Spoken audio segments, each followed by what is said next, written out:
Mwanangu Mosi. Oya. Asipona shobo, unamuita nani? Kisa una mchumba leo. Umepita na mchumba. Mara kwanza nimepita je niongelesha. Sija kuona. Hujaniona? Na kati mimi nilikuwa nimesema hapo hivyo. Sasa hivi napita na mwanamke anaweza kuniongeza. Mbona una shobo sana hivyo? Au kisa I say. Ngome kitu.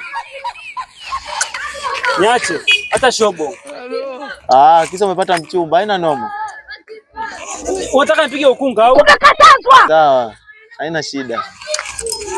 Mtu akipita mwenyewe hamuongei, mtu anapita na mtu mnaanza kuongea au nikupe. Haya basi amchukue basi. Chana naye. Nyau huyo. Chiki viko vifupi. Hapo demu nilikuwa nataka nimwambie demu yule na ngwengwe yule. Mwambie kwamba namna gani vipi lakini kanyaga haya wacha. Ndio na ngwengwe yule na kisukari na gono zembe zote anazi. Ana ukwiru haya. Je, jamani.